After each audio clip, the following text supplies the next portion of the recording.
What's up, BookTube? Sandy Golson back here with a January 2021 wrap-up video that I'm excited to talk about. I actually had a very good month in the month of January, and I'm looking forward to revealing what I read next.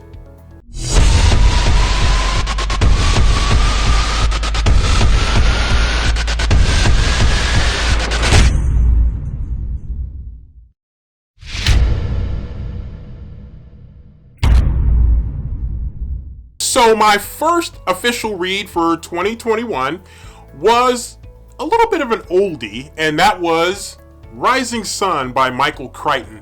And one of the reasons that I wanted to read this book is because I had always been a big fan of the 1993 film that featured Sean Connery, Wesley Snipes, Harvey Keitel, among others. It's always been one of my favorite movies of the 90s, and because I always liked the movie, a part of me always wanted to say, well, let's go check out the book and see how good the book is. And so I was glad to finally do that. I found it as an audiobook, and I really enjoyed reading that book. It ended up being a pretty fun read, all in all. I had an opportunity to examine it and kind of think about what are the differences between the movie, seeing the movie first and then reading the book. And while there were a lot of differences, it really got me to thinking a little bit more about which one was better. And to be honest with you, I think I liked the movie a little bit better, but I would probably want to read the book again because listening to it again, audiobooks, sometimes things sink in a little bit differently than they would if you actually read a physical copy of the book that you can hold in your hands, or even if you read a Kindle book that you could sort of hold in your hands, but not really. Next up is a book that a lot of you have been like, when are you ever going to read this book? Well, friends, I finally finished it. That is A Heart and a Body in the World by Deb Coletti. I finally finished this book. Applause, please. Thank you. This was actually a really interesting book. It's about a woman who goes through a traumatic event, and part of coping with that event and the aftermath of that event is this cross-country race that challenges her to open up in ways that she had previously been uncomfortable with. And so it's a slow burn in the sense that it takes a while to get to the point. From a journalism standpoint, the lead is kind of buried a little bit, so you got to really work to get through it. It drags on maybe a little bit longer than what you would probably like, that you're probably going to feel comfortable with, but there's a pretty good payoff at the end. So glad I finally read it, glad I finally finished it. A Heart and a Body in the World by Deb Coletti. Next up are a couple of interesting selections that I read, in part because of my AuthorTube endeavors, because I am currently taking on a different type of writing project than what I would normally do, and that's a horror story. And so to get in that horror frame of mind and to maybe get a feel for how horror stories are written, I decided that I was going to read a couple of quick horror stories from a movie franchise that I'm really a huge fan of, the Friday the 13th movie series. And so I decided to read two Friday the 13th books. One was, and I just got to read it here, make sure I got the exact title right, Mother's Day, Friday the 13th, Camp Crystal Lake #1. And this is written by Eric Morse. And so I wanted to read this one because for two reasons. Again, because of the AuthorTube thing that I got going on and wanting to write a horror story, but the other part of it is I am a fan of Friday the 13th, and this is one of those stories that was not actually a movie. It was one of those stories that's been written as a result probably of the popularity of the movie series, and so you've seen some writers that have been able to write out books that continue the Friday the 13th series, even if it's not necessarily in movie form. And so for those of us who read and who like Friday the 13th, this ends up being kind of cool thing to read. And again, it helped me to kind of understand the writing style for horror stories. Next up is the book adaptation of Friday the 13th Part 3, which was in 3D, and this is written by Michael Avallone. I was excited to read this one because, of course, Friday the 13th Part 3 is actually one of my favorite of the Friday the 13th movie series, and I wanted to read it because sometimes when you read a book adaptation, of the movie. Sometimes they work off of the script, and when they work off of the script, there are sometimes things that are in the book that didn't necessarily make it into the movie, or things that were planned to be in the movie, but then you decide to go in a different direction for any of a variety of reasons. And so it was fun to read it. I enjoyed reading it, and again, part of the impetus behind me reading this is to get in that writing frame of mind. And so I wanted to get a feel for how you open a horror story and how you kind of keep the momentum going with the different types of acts that happen, whether it's killings or other acts of violence or whatever happens over the course of the story that keeps the momentum going, so you don't hit too many deep valleys before you come back and hit a peak. So I think it was, from a writing standpoint, it was kind of educational, and from a nostalgia standpoint, it was a lot of fun. Next up is a book of the month selection that I was able to pick up, and that is Black Buck by Mateo Ascaripor. Hopefully I got that right. This was a really interesting book, and when I saw it on Book of the Month, I immediately said, I gotta get this one. This is something that I would not have expected to see on Book of the Month. It is a very interesting selection, to say the least.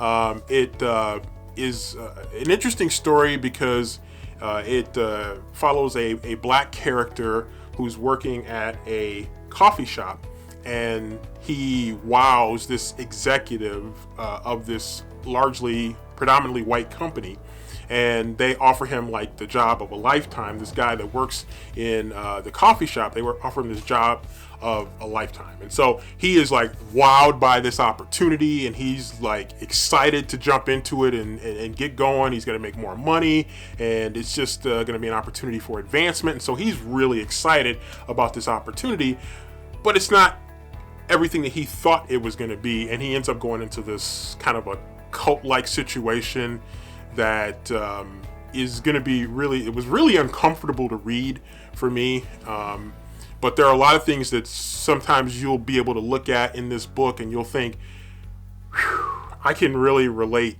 Especially if you're a person of color, you'll be like, I can kind of relate to that situation, and it'll really hit home. If you're not a person of color, it'd be interesting to understand how you would feel with some of the circumstances that take place in this particular story, because there's some kind of to borrow from slavery terms, kind of like a buck breaking process that kind of happens, and he ends up with the name Buck, and it's a long story behind that. I don't want to give it away because it's probably more interesting if you read the story and understand where it's coming from, because it takes on kind of dual meanings, which is interesting in and of itself. And so this is definitely a sometimes uncomfortable read, but I'm definitely glad I read it.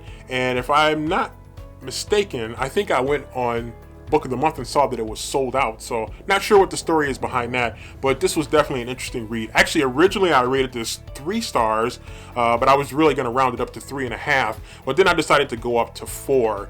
I wouldn't go to 5 because for several reasons, not the least of which is the story kind of drags on. There's kind of a natural ending point. If you read the story, I think you'll see it, and it doesn't end there. There's still quite a bit of book left, and so that was one of the reasons why I did kind of downgrade it a little bit. But it was a fun read. I enjoyed it, and I would definitely recommend it. But there's some kind of trigger warning type stuff in there that you want to be a little bit careful about.